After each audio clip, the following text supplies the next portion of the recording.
Quad and Ryan. I am J-Man, and this is supposed to be giving you guys our NXT TakeOver Brooklyn review.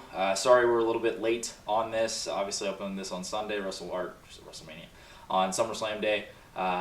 We had plans last. Me and Ryan and Nicole Quaddy had a wedding to go to that sounded like that was epic as all get out. Good old fam.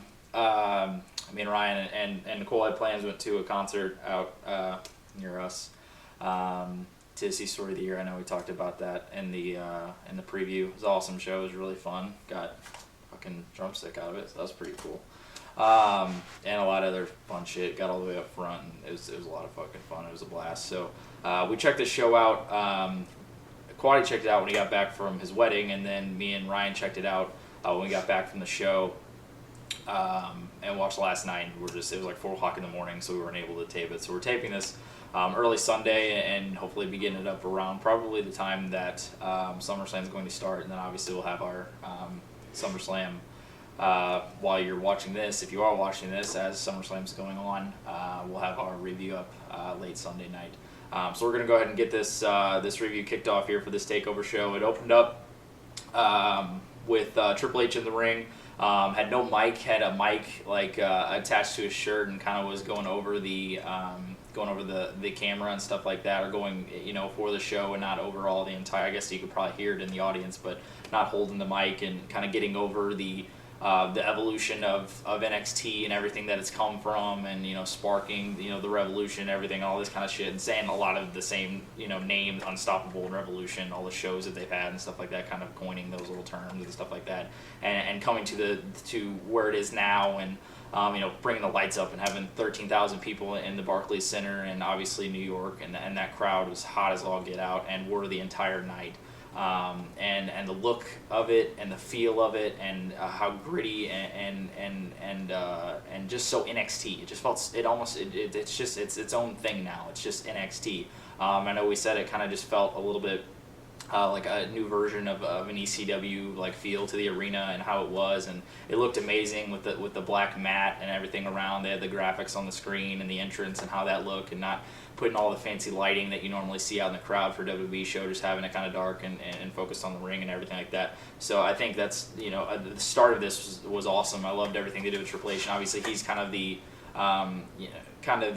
the mastermind, I guess, behind the evolution of NXT and everything that's been going off, and he's done a great job with everything that's going on there. And this kind of kicking off the show, I think was an awesome way to start it out. Yeah, the show starting off with Triple H, and how he did it was just like the best way to start the show, and then gets the crowd all wound up, and then it just continue on throughout the whole show. Right.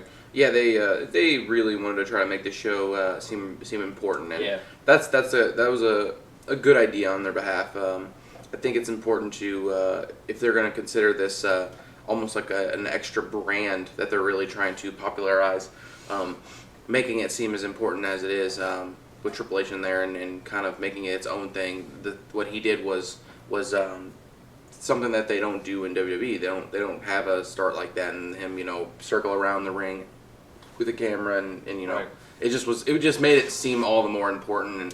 And at this level, what they did, and I feel like they're going to try to continue to have probably 4 or 5 big NXT shows like this a year, I'd assume. Right. So I'm looking forward to them. They're always good. Yeah, obviously set this up as the biggest NXT show to date. Obviously the crowd that was there was the largest crowd that NXT's ever had. So really starting this off hot and starting this off really special. I know something in the future they're talking about doing is doing the NXT shows tied to the same weekend as major WWE shows. For SummerSlam, for a Royal Rumble, for a WrestleMania. So I think that's a great idea, and we love, as wrestling fans, love the feel of having an entire weekend of wrestling.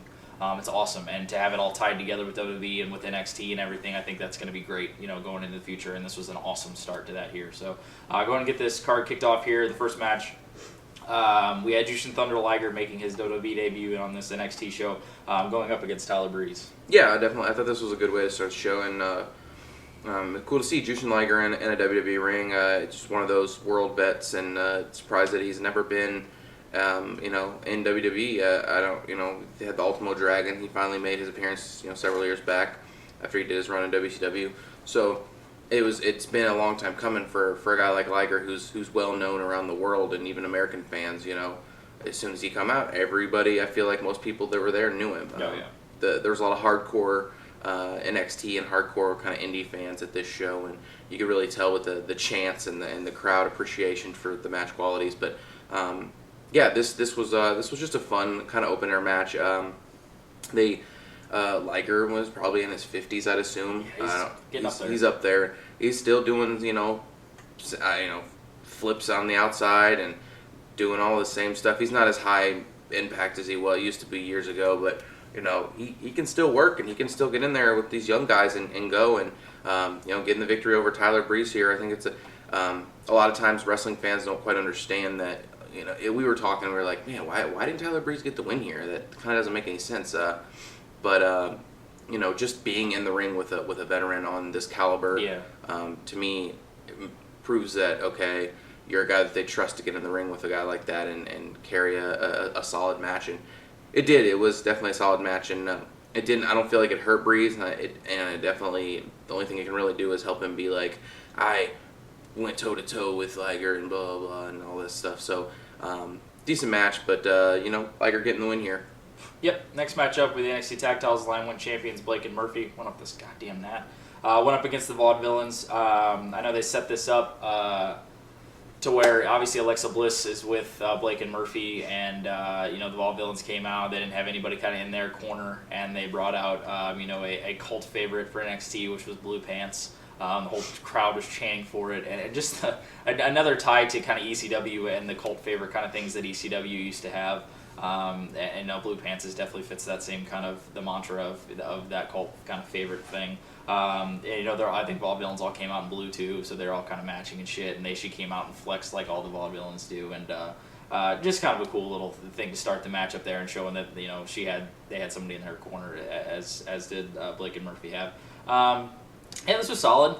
You had your typical kind of tag match up here. They got the false finishes in there and stuff like that to kind of tease. The Vaudevillains getting the win, and then back and forth with kind of the false finishes and stuff like that. So it was solid. Obviously, I said in the preview, to me, this was Enzo and Kaz's match to be in, and we talked about while we were watching this. Being in Brooklyn, with how over Enzo and Kaz are, more Enzo than anybody. But with how over that gimmick is, and being in Brooklyn, they're kind of their home, their backyard and stuff like that, how over they would have been to get the tag titles because they've been going for so long. But not going that route and giving the Vaudevillains the titles here. It's just cool to see, these fresh and these vibrant, tag teams that, have a solid gimmick behind them, that have a premise behind their characters, and they have the look and they have the attitude that that's our characters and that's our gimmick when we're rolling with this.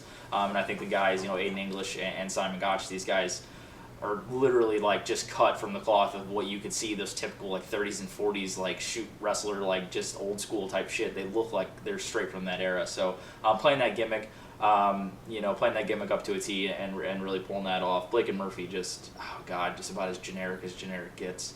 Just Edgeheads 2015, like we said, but put on a solid matchup here and a pretty good tag title matchup here. And the Vaudevillains, new NXT Tag Champions, that getting pretty solid pop from the Brooklyn crowd there.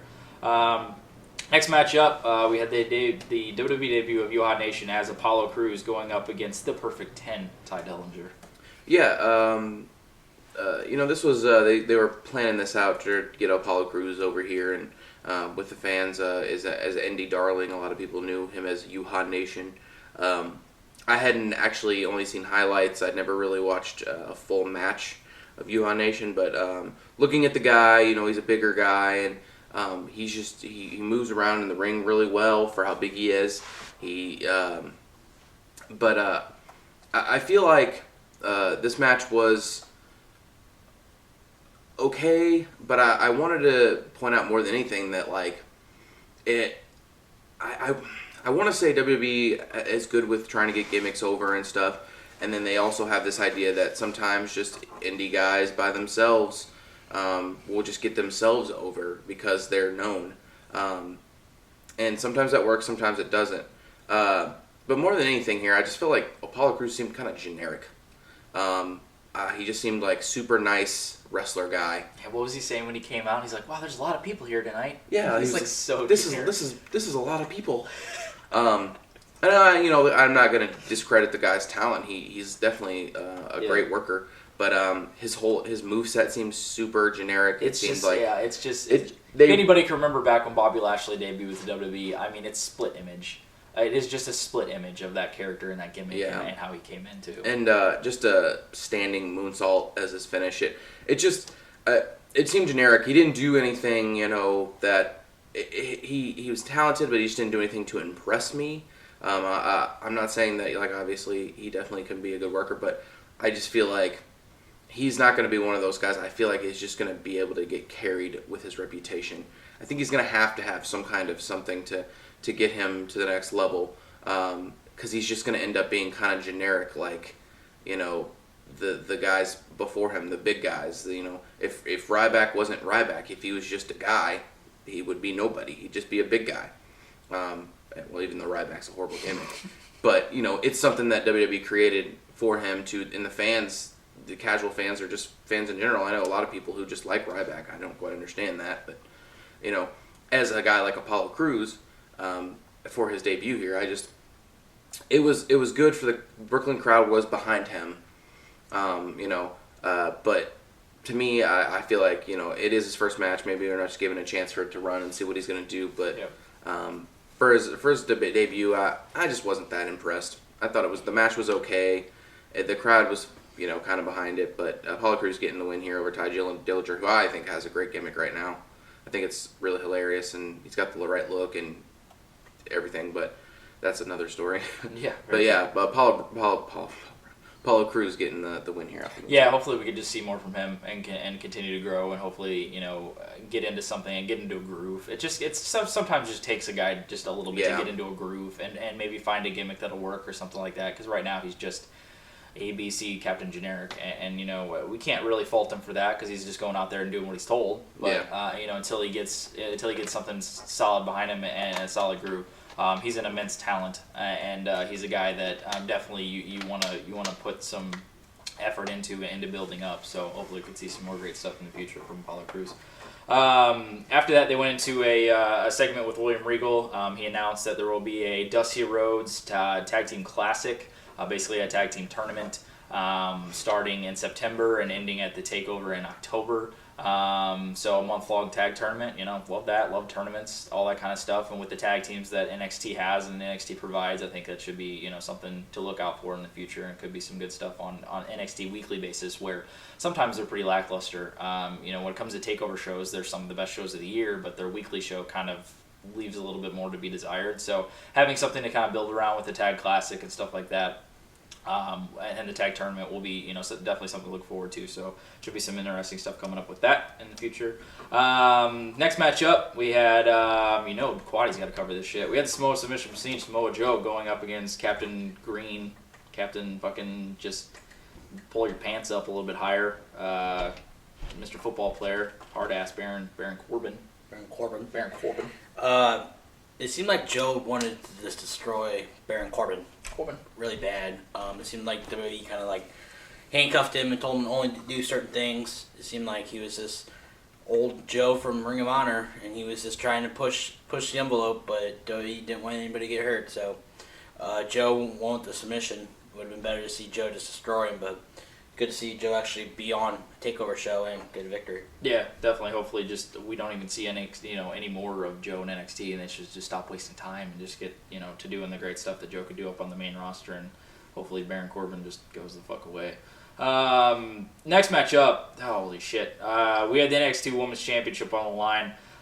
When champion Sasha Banks went up against Bayley here. Obviously, any time you see a TakeOver show. Obviously you look to the main event, see what they got going on for the title, but the one that always shines is the Women's Championship match. It's been their go-to. It's been what you look forward to. It's been their standard, which is the revolution when it comes to NXT. Not so much really on the main roster right now, could get there in the future, but when it comes to NXT, the revolution of giving the time and the effort, the energy, to putting on outstanding women's matches, and holy shit did we get one here. Obviously, like we said at the beginning, and making this show seem bigger, you had the entrance of a Sasha Banks coming out in the big ass fucking Cadillac and shit with her entourage and the bodyguards and shit, and really playing up that boss gimmick and everything, and thought that was great. I love what NXT does too with the introductions of the women in the match for the titles. In the ring, sitting there, and having the introduction, stuff like that always comes off bigger. And yeah, this was just outstanding. I mean, this was absolutely outstanding.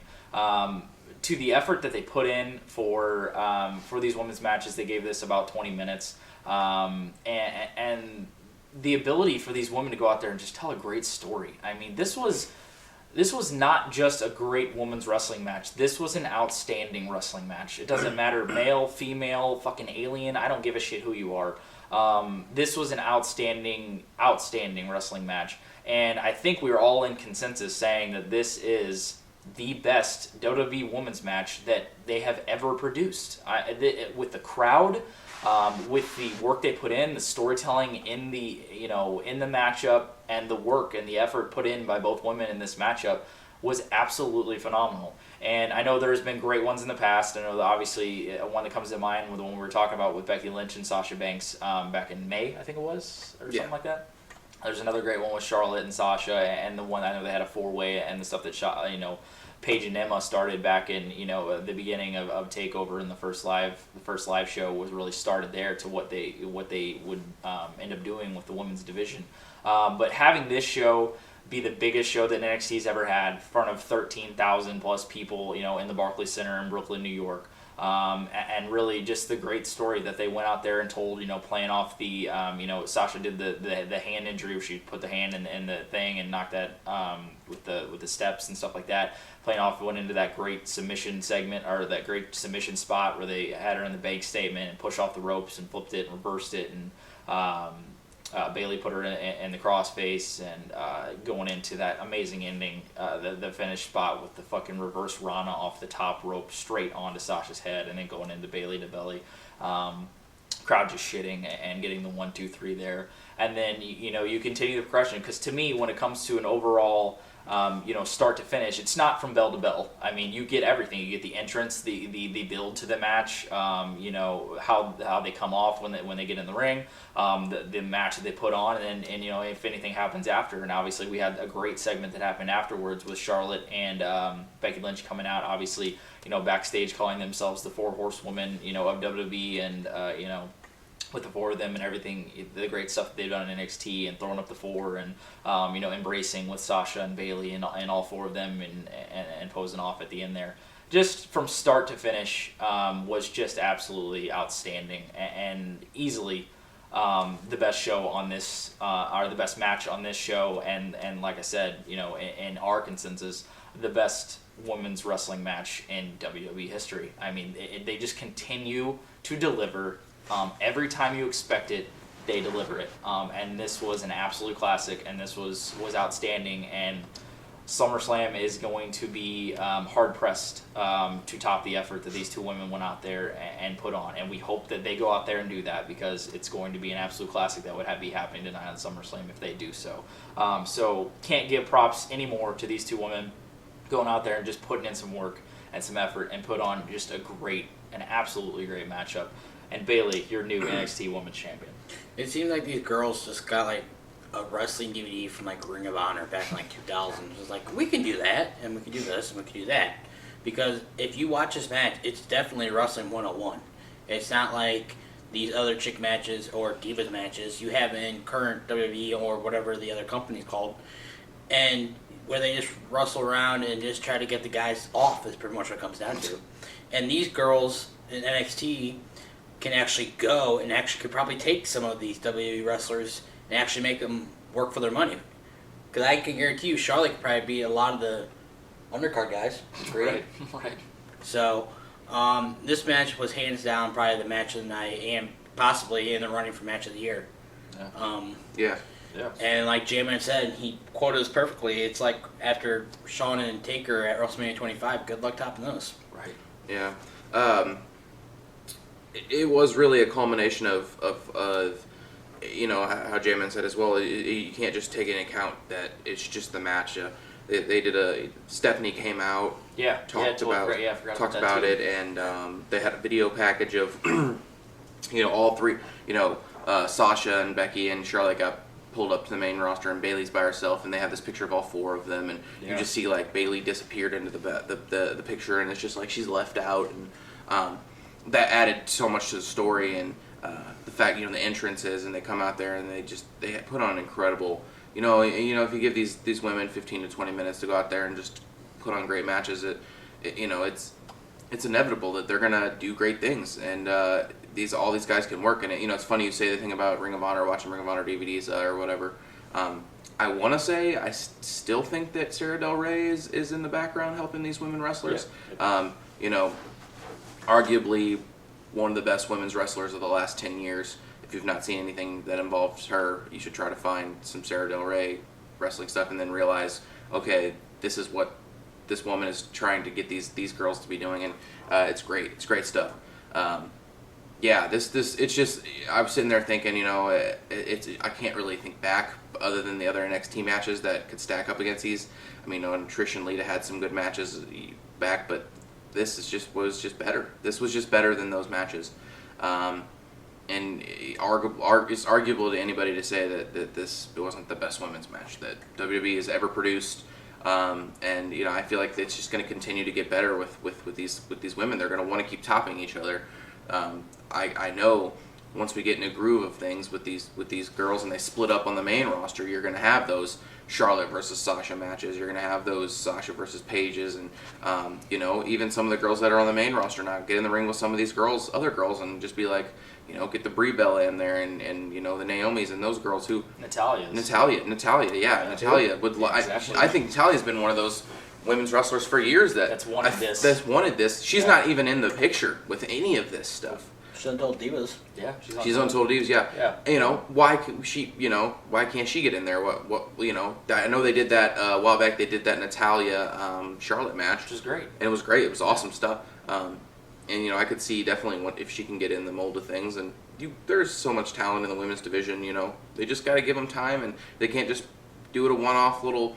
Go out there for 3 minutes and have a little match, and then have a little filler to kill some time, and then no, you really have to set up something with these girls. You have the 3 hours on Monday. You have 2 hours on Thursday. SmackDown, yeah. Is it Thursday? On Thursday. Yeah. On Thursday, like. NXT. NXT too. You cannot tell me you do not have enough time to fill in things with the amount of garbage that you have on here sometimes. Yep. With the amount of garbage, that you had, things are getting a lot better. But there's no reason why these ladies don't get time on television to produce storylines to because the matches are going to be quality. If you don't get anything anymore right now in WWE, that's the thing. That's the one thing we keep saying. We wouldn't have said this a couple of years ago, where if you're getting one thing, you're getting the good matches. That's the way it is now. You're getting the good matches with a lot of talent on here. Whether the storylines are not good or the feuds are not good, a lot of times you're most likely going to get good matches, and that's a testament to where we are as wrestling has evolved, and it's amazing to see, and I'm glad that they did this, and I hope they keep going. Yeah, great stuff here. Next matchup, we had the main event. We had a ladder match for the NXT Championship. We had champion Finn Balor going up against Kevin Owens. Obviously, after their Beast in the East show, where Finn Balor won the championship there, a natural progression to obviously put the gimmick on this matchup here and bring Kevin Owens back in NXT. I know he's on pretty much every weekly show he's on every weekly show in WWE. Coming in here back for this feud, and yeah, this was some good stuff. The entrance of Finn Balor, another epic one, another pretty fucking awesome shit. One thing that we said, and I've said on previous shows is, I don't want to say now because it's so goddamn early, but it's just going to be something that just might start to get a little bit old, because it just doesn't change. It's the same thing over and over and over again, and as cool as it is, time will move on, and you'll still continue to see it. So it might start to, just like Undertaker had to evolve his character, and I think Finn Balor is capable of doing that. going in the future. But obviously it's still early and people are still, just fucking all over that shit. But, I'm thinking towards the future of, how we're just going to continue to see this exact same thing over and over again. Might have to change it, down the road. But still, it's very early in that. But it was a cool entrance there. Yeah, this is some good stuff. A really solid ladder matchup here, and I think this was Finn Balor's first ever ladder match. He said it in a recent interview. Owens obviously pretty much lives in that playground 24/7 when it comes to Kevin Owens. Owens obviously took a lot of the considerable spots in this matchup, but there really weren't too much to really kind of speak of. It was more, towards the end of this match, it was more just a match that they just kind of worked away from the ladders.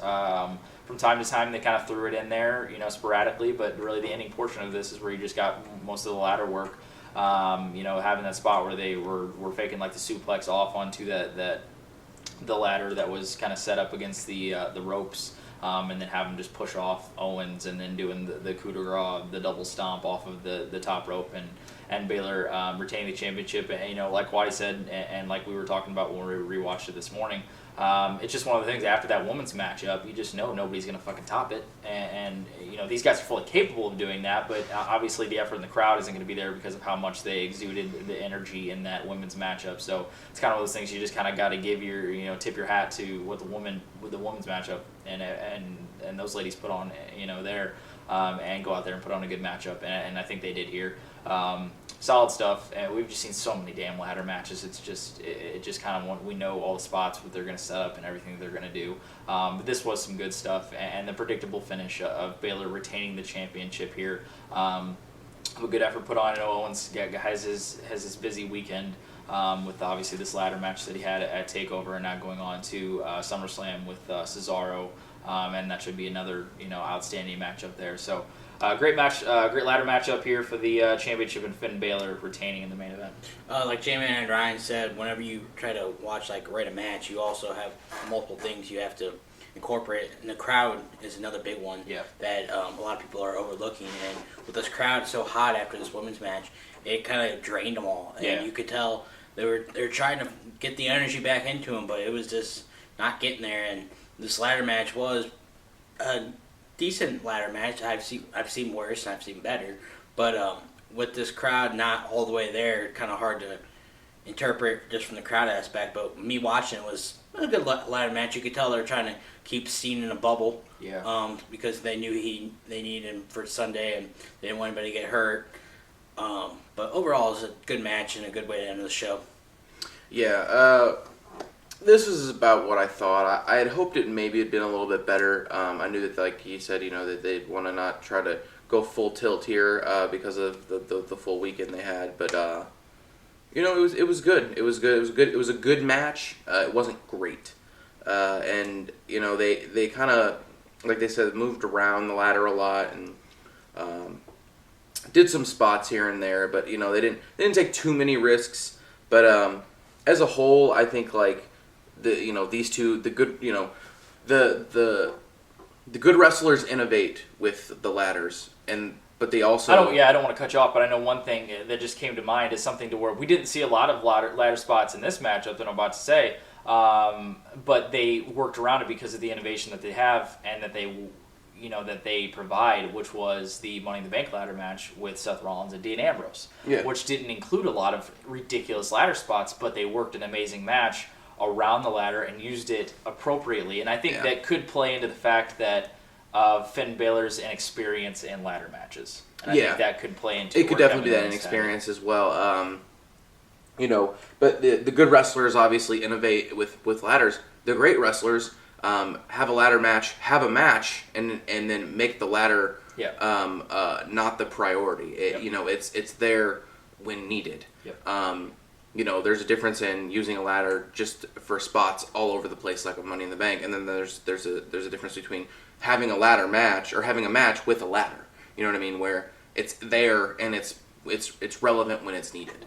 The Shawn Michaels theory. Right. Yeah. So whenever you're having a match and they spend a lot of time. I want to say 75%, probably more than that, 80% of this match, where the ladder wasn't even involved.